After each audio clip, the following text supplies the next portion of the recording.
ఇతర దోషాలు తొలగిపోయేందుకు శాంతి హోమం నిర్వహించాలని వాళ్ళందరూ ఒక నిర్ణయానికి వచ్చారు. దీనికి రేపు ఉదయం 6 గంటల నుంచి 10 గంటల వరకు శాంతి హోమం, పంచగవ్య ప్రోక్షణ ఇది నిర్వహిస్తున్నారు.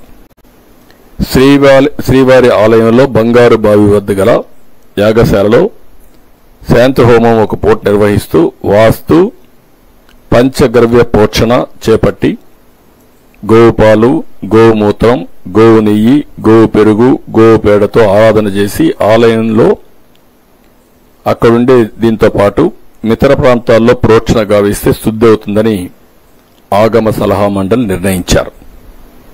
ఆ ప్రకారం రేపు ఒక్కరోజు 6 నుంచి 10 గంటల వరకు ఈ శాంతి హోమం, పంచగవ్య ప్రోక్షణ ఈ కార్యక్రమాన్ని చేస్తారు.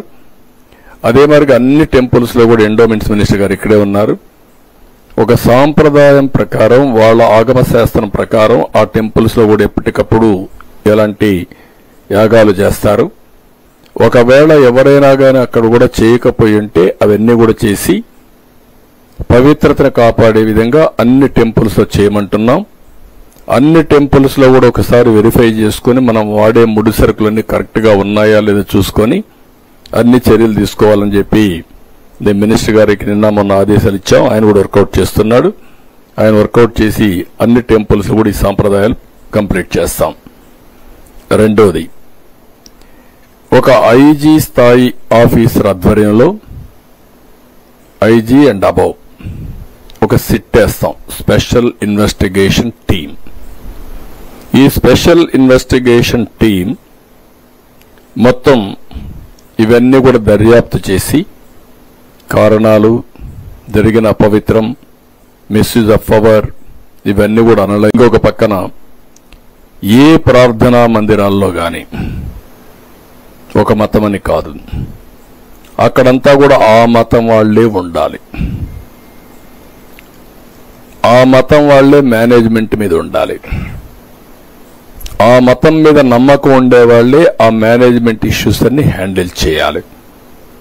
అందులో నేరస్తులు గాని సంఘ విద్రోహ శక్తులు గాని అలాంటి లేకుండా వెరిఫై చేసుకుంటాం బోర్డు మేనేజ్మెంట్ బోర్డులు వేసేటప్పుడు. ఇవన్నీ కూడా తీసుకొచ్చి సాంప్రదాయాలకు అనుగుణంగా ఇవన్నీ తీసుకొస్తాం. అదే సమయంలో అక్కడ పనిచేసే వాళ్ళ దగ్గర నుంచి మేనేజ్మెంట్స్ దగ్గర నుంచి అన్ని జాగ్రత్తలు తీసుకుంటాం. ఒక దేవాలయాల వాళ్ళ దగ్గర నుంచి మేనేజ్మెంట్స్ దగ్గర నుంచి అన్ని జాగ్రత్తలు తీసుకుంటాం. ఒక దేవాలయాలే కాదు, మసీదులు గాని, ప్రార్థనాలయాలు, మీ చర్చెస్ గాని అన్ని దిక్కల ఇది పాటిస్తాం. అందరం కూడా మత సామరస్యాన్ని కాపాడుకోవాలి. వేరే మతస్థులకు అనవసరంగా ఇబ్బందులు కలిగించే విధంగా ఎవ్వరూ ప్రొవోక్ చేయడానికి వీల్లేదు. అది కూడా తీసుకొస్తాం. అవసరమైతే ఒక ప్రత్యేకమైన చట్టాన్ని తీసుకొస్తాం, దాన్ని అమలు చేస్తాం. అదే మరిగా అన్ని దేవాలయాల్లో నేను ఇంత మునిపే చెప్పాను, ఈ ప్రోక్షణ శుద్ధి కార్యక్రమాలు చేస్తారు, అవి కూడా చేస్తారు.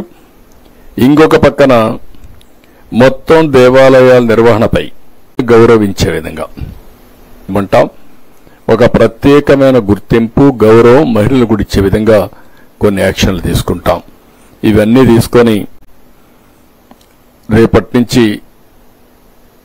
మనోభావాలు దెబ్బతిన్న హిందువులందరికీ విజ్ఞప్తి చేస్తున్నా. అదే మరి ఈ మనోభావాల గురించి మాట్లాడిన ఇతర మతస్థులకు కూడా విజ్ఞప్తి చేస్తున్నా. ఈరోజు జరిగింది ఒక అపచారం. తెలిసి చేసినా తెలియక చేసినా తప్పు తప్పే, దాన్ని ఎవ్వరూ కూడా రెక్టిఫై చేయలేం.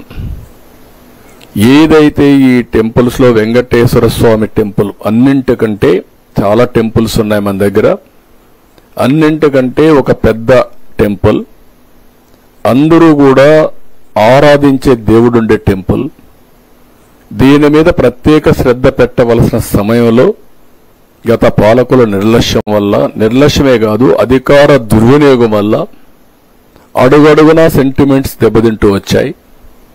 కానీ అధికార మతంతో ఉన్నప్పుడు ఎవరూ దాన్ని చెప్పలేకపోయారు. చెప్పినా అణగదొక్కే ప్రయత్నం చేశారు.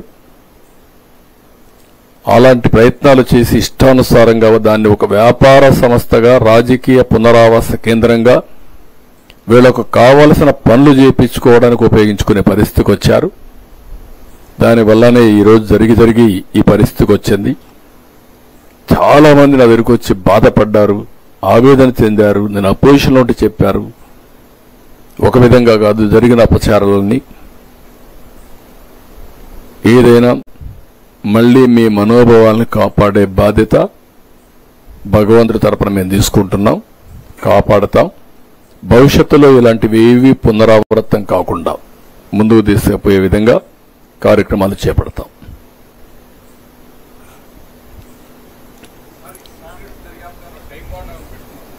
వర్కౌట్ చేస్తాం. అన్ని కూడా దాని టైం చూసుకొని టర్మ్స్ అండ్ కండిషన్లో విల్ పుట్ ఇట్.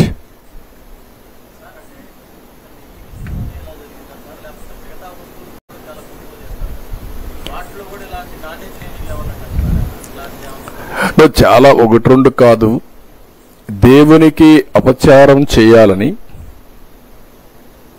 ఆ రోజు మీరు చూస్తే పింక్ డైమండ్ వెంకటేశ్వర స్వామి దగ్గర లేని డైమండ్ ఉందని ఈ బ్యాచ్ అంతా